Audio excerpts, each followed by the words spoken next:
تو دوستو السلام علیکم، کیا حال ہے؟ کیسے ہیں؟ امید کرتی ہیں سب صحیح ہوں گے۔ نئے آنے والے میرے چینل کو سبسکرائب کریں اور بیل آئیکن دبانا بالکل نہ بھولیں۔ تو آج کی کہانی بہت انٹرسٹڈ ہونے والی ہے، اینڈ تک بنے رہیے۔ پاکستان، انڈیا اور جہاں بھی جو جہاں سے میرا چینل دیکھ رہا ہے ان سب کو میرا تہہ دل سے سلام۔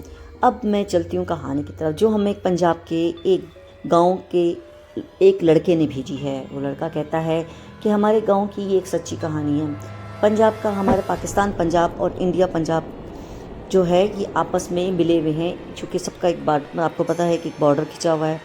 خیر، اسی پنجاب کے ایک گاؤں کی یہ کہانی ہے اور بہت انٹرسٹڈ کہانی ہے۔ ریشما ایک بہت خوبصورت لڑکی تھی، اس کی 4 سہیلیاں، اور وہ گاؤں کے ایک ذمہ داری کی بیٹی تھی، اور ذمہ دارہ بھی اپنے گاؤں کا ایک بہت پڑھا لکھا اور ایک اچھا فیملی والا ایک شریف انسان تھا۔ اس نے اپنی بیٹی کو اچھی تعلیم دی، اچھی تربیت دی۔ ریشما شہر سے پڑھ کے آئی ہوئی تھی، لیکن اسے گاؤں کا ماحول بہت پسند تھا۔ وہ اکثر اپنے باپ سے کہتی تھی، بابا مجھے گاؤں میں رہنا بہت اچھا لگتا ہے، مجھے یہاں کے پانی، یہاں کا دریا، یہاں کی چیزیں، یہاں کا نیچرل سب کچھ بہت اچھا لگتا ہے۔ اکثر وہ صبح صبح واک کے لیے جاتی تھی، یہ کام میں اپنے ہیڈ فون لگا کے، اور وہ جاگنگ کرتی تھی۔ اور اس گاؤں میں بھی اس کی کافی لڑکیوں سے دوستی تھی۔ اس کی 4 لڑکیوں سے بہت اچھی فرینڈ شپ تھی، اور وہ 4 لڑکیاں اسے اکثر اپنے گھر میں بلاتی تھیں۔ ان کا بھی اس کے گھر میں آنا جانا تھا۔ ریشما بہت خوبصورت اور ایک سادی لڑکی تھی۔ وہ اکثر کہتی تھی کہ مجھے بہت شوق ہے کہ میں یہاں کے کلچر کو دیکھوں صحیح سے، اور یہاں کے لوگوں کی طرح رہوں۔ خیر، بات آئی گئی ہو گئی، اور ایک دن ریشما کی بیسٹ فرینڈ، اس کے بھائی کی شادی تھی۔ وہ اپنے بھائی کی شادی میں ریشما کو خاص طور پہ انوائٹ کرتی ہے اور کہتی ہے، ریشما اگر تو نہیں آئی نا، سچ بتاؤں میں تجھ سے ناراض ہو جاؤں گی۔ وہ کہتی ہے، تیرے بھائی کی شادی؟ میرے بھائی کی شادی ہے، میں ضرور آؤں گی۔ ریشما بہت تیاری کے ساتھ اور بہت ٹپ ٹاپ کے ساتھ، یعنی کہ مکمل اپنا سارا سامان منگا کے، وہ ریشما تیار ہو کے اپنے گھر سے اپنی دوست کے گھر چلی جاتی ہے۔ اس کی دوست کا نام نگار تھا، لیکن اسے پیار سے سب نگو نگو کہتے تھے۔ وہ نگو کے گھر گئی، اور نگو کے گھر اس نے سوچا کہ میں 3 دن نگو کے گھر گزاروں گی۔ اس کے نے اپنے ابو سے اس چیز کی اجازت لے لی تھی۔ اس کے والد اسے بہت پیار کرتے تھے اور جانتے تھے نگو کی فیملی کو بھی۔ اس طرح سے یہ اس کے گھر میں گئی۔ خیر، شادی کی تقریب تھی، اور ریشما نے بڑا خوبصورت ڈریس پہنا ہوا تھا، چوڑیاں، جھمکے، ہر چیز پہننے کے بعد وہ تیز پرفیوم لگایا اور وہ کمرے سے نکلی۔ سارے گاؤں کی لڑکیاں اس کو دیکھ کے رش کرنے لگی، کیونکہ ان کا ڈریس اس سے بے شک مہنگا ہوگا، لیکن ویسا نہیں تھا جیسے وہ پہنتی تھیں۔ اس کو ایک سلیقہ آتا تھا کپڑے پہننے کا، وہ ایک خوبصورت لڑکی تھی۔ خیر، اس نے ڈھول پہ ناچنا شروع کر دیا، سارے سنگیوں کے ساتھ وہ ناچتی گئی۔ ان کے گھر میں ایک بہت بڑا برکت کا درخت تھا، جس پہ انہوں نے لائٹنگ کی ہوئی تھی۔ اس کے آس پاس سارا اسٹیج بنا ہوا تھا، اور یہ جو اس کی دوست تھی نگو، یہ بھی اس کے ساتھ ڈانس کر رہی تھی۔ ڈانس کرتے کرتے کبھی وہ درخت کے اس طرف چلی جاتی تھی، کبھی ریشما اس طرف چلی جاتی تھی۔ ٹائم کا پتہ ہی نہیں چلا، رات تھک گئے، کھانا کا ٹائم شروع ہوا، سب رات کو لیٹ گئے۔ رات کو لیٹے، ریشما نے سب سے پہلے اپنی ڈریسنگ چینج کی، کھانا وانا کھا چکی تھی، اور ڈریس چینج کرنے کے بعد وہ آرام سے ساتھ والے جو نارمل کپڑے ہوتے وہ پہن کے لیٹ گئی۔ اب وہ لیٹی ہوئی تھی، بہت تھکی ہوئی تھی، لیکن نہ جانے اسے نیند نہیں آ رہی تھی۔ وہ پریشان سوچ رہی تھی، اب کیا کروں میں، مجھے تو نیند بھی نہیں آ رہی۔ خیر، وہ بستر سے اترتی ہے اور سلیپر پہن کے دروازہ کھول دیتی ہے۔ دروازہ کھول کے باہر نکلتی ہے تو سامنے وہی برکت کا درخت ہوتا ہے۔ وہ اس کے سامنے، اس کے قریب جا کے کھڑی ہو جاتی ہے اور چاند کو دیکھنے لگ جاتی ہے۔ کچھ پتہ نہیں چلتا کتنا ٹائم گزر جاتا ہے۔ اسے اپنے پیچھے کسی آہٹ کی آواز آتی ہے۔ وہ پیچھے مڑ کے دیکھتی ہے تو وہاں ایک لڑکا کھڑا ہوتا ہے جو بہت ہی خوبصورت ہوتا ہے۔ وہ اس کو دیکھ کے ڈر جاتی ہے اور اسے بولتی ہے، کون ہو تم، اور یہاں پہ کیسے آئے؟ وہ کہتا ہے، میں نگار کا، یعنی نگار اس کی دوست جو ہے، میں اس کا کزن ہوں، میں دوسرے گاؤں سے بات کروں۔ خیر، یہ ریشما اس کو زیادہ لفٹ نہیں کراتی، تو وہ اسے کہتا ہے، پلیز جاؤ مت، مجھ سے بات کرو۔ تو یہ جو ریشما ہوتی ہے اس کی طرف دیکھتی ہے، وہ ایک بہت حسین لڑکا ہوتا ہے۔ پتہ نہیں ریشما کے دل میں کیا آتا ہے، وہ تھوڑی دیر رک جاتی ہے اور اسے کہتی ہے، بولو کیا بولنا ہے؟ مجھے واپس اندر جانا ہے، مجھے نیند بھی آئی ہے۔ تو وہ اس سے کہتا ہے نیند تو تمہیں نہیں آئی، اگر تمہیں نیند آئی ہوتی تو تم یہاں نہ کھڑی ہوتی۔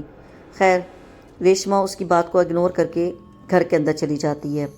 اس طرح سے جانے کے بعد صبح ہوتی ہے اور وہ اپنے دوبارہ سے اسی روٹین پہ، شادی کے، کھانے کے اور سب چیزوں پہ لگ جاتی ہے۔ شام کے ٹائم پھر اسی طرح ڈانس کھانے کا پروگرام بنتا ہے اور یہ لوگ بہت زیادہ انجوائے کرتے ہیں۔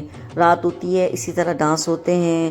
آج اس کی مہندی تھی، مہندی میں خوب ڈانس ہوا، خوب ڈریسنگ کی اور بہت مزہ آیا۔ اسی طرح پھر رات ہوئی اور وہ تھک کے لیٹ گئی۔ اب اسے رات کو لیٹے ہوئے یاد آیا کہ کل وہ کسی لڑکے سے ملی تھی۔ وہ سوچتی ہے کہ وہ لڑکا کون ہو سکتا ہے۔ خیر وہ کھڑکی کھول کے کھڑی ہو کے دیکھتی ہے تو اس کو نظر آتا ہے کہ وہ پیٹ کیے ہوئے ایک لڑکا جو ہے درخت کے قریب کھڑا ہے۔ وہ کیا کرتی ہے، اس کا دل کرتا ہے کہ وہ ادھر جائے۔ وہ سلیپر پہن کے دروازہ کھول کے باہر نکل جاتی ہے اور باہر جا کے دیکھتی ہے تو وہ لڑکا کھڑا ہوتا ہے۔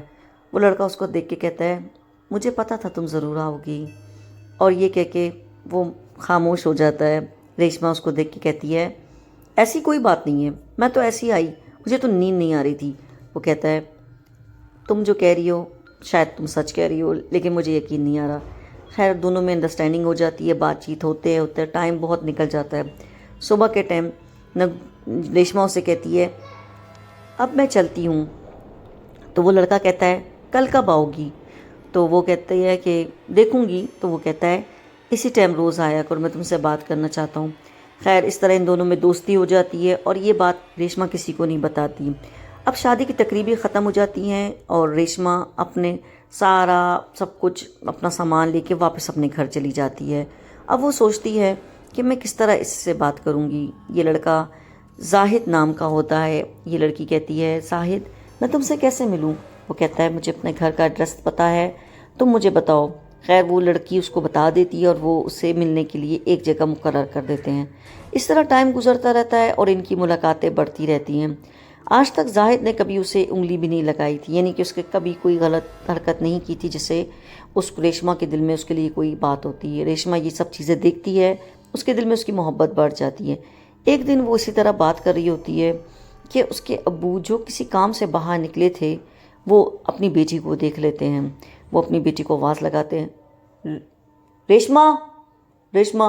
ریشما پیچھے مڑ کے دیکھتی ہے، کہتی ہے جی ابو۔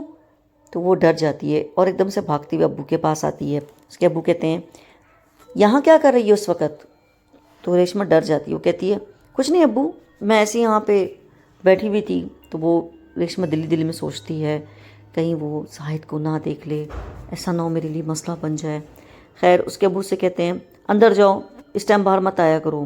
یہ کہہ کے اس کے ابو بھی اندر چلے جاتے ہیں اور وہ کمرے میں آ کے دروازہ بند کر کے ٹھنڈی سانس بھرتی ہے اور کہتی ہے شکر ہے بچ گئی۔ خیر دوسرے دن پھر یہی ہوتا ہے تو زاہد اسے کہتا ہے آج میں تم سے ایک بات کرنا چاہتا ہوں، اگر تمہیں برا نہ لگے۔ تو وہ اسے کہتی ہے بولو۔ تو وہ اسے کہتا ہے کہ تمہارے ابو مجھے نہیں دیکھ سکتے۔ تو وہ کہتی ہے کیوں نہیں دیکھ سکتے؟ تو وہ کہتے ہیں کیونکہ میں انسان نہیں ایک جن زادہ ہوں، اور میں تمہیں اس وقت سے پسند کرتا ہوں جب تم یہاں پہ چھوٹی سی تھیں، اور کافی ٹائم تک یہاں پہ تم پڑھنے کے لیے جب چلی گئی تھی میں تمہارا یہیں انتظار کرتا رہا۔ خیر وہ ساری باتیں بتاتا ہے۔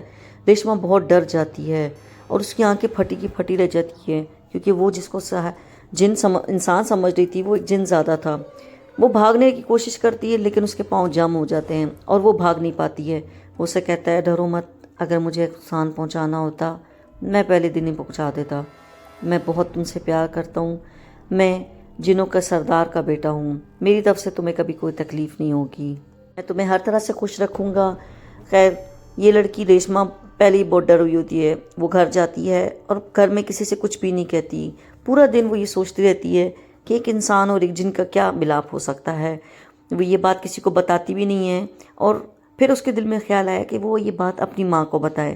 ابھی وہ جا کے ماں سے کچھ کہنے ہی والی ہوتی ہے، اسے لگتا ہے جیسے اس کا دماغ بالکل معاف ہو چکا ہے اور اس کے دماغ سے ساری میموری لاس ہو چکی ہے، اور اس کے کان میں کوئی کہتا ہے یہ غلطی مت کرنا ورنہ یہ گھر والے تمہیں مجھ سے جدا کر دیں گے، یہ سننے کے بعد وہ بہت ڈر جاتی ہے اور وہ پریشان ہو کے ادھر ادھر دیکھتی ہے، اسے کوئی نہیں ملتا۔ اب وہ بہت پریشانی سے بہت بڑی پریشانی میں پھنس چکی ہوتی ہے، کیونکہ یہ ایسی بات تھی کہ وہ کسی کو کچھ کہہ بھی نہیں سکتی تھی۔ ایک دن وہ لیٹی تھی کہ اس کے گھر میں اس کے ابو کے کزن آئے، اور وہ کزن کوئی جوان لڑکے نہیں تھے، کوئی بوڑھے بزرگ تھے۔ وہ جیسے ہی دروازہ پہ پاؤں رکھتے ہیں تو رک جاتے ہیں اور کہتے ہیں یہ کیسے ہو سکتا ہے، یہ ہو نہیں سکتا۔ یہ کہہ کے وہ گھر میں داخل ہوتے، وہ انکل پورے گھر میں چکر لگاتے ہیں اور چاروں طرف سونگھتے پھرتے ہیں، اور پھر ایک جگہ جا کے رک جاتے ہیں۔ وہ جگہ ریشما کا روم ہوتا ہے۔ وہ اندر جا کے ایک دم سے ریشما کو پکڑ لیتے ہیں اور اس پہ پڑھنا شروع کر دیتے ہیں۔ یہ سب کچھ اتنا اچانک ہوتا ہے کہ گھر میں کسی کو کچھ پتہ ہی نہیں چلتا۔ وہ ریشما کو پکڑ کے اس پہ جیسے ہی پڑھتے ہیں، ریشما نیچے گر جاتی ہے، اس کے ہاتھ پاؤں ٹیڑھے ہو جاتے ہیں، اور وہ بابا اس کے چاروں طرف ایک لائن جو حصار ہوتا ہے وہ کھینچ لیتے ہیں۔ اتنی دیر میں اس شور سے اور ان آوازوں سے جو ریشما نکال رہی ہوتی ہے، اس کے گھر والے آ جاتے ہیں۔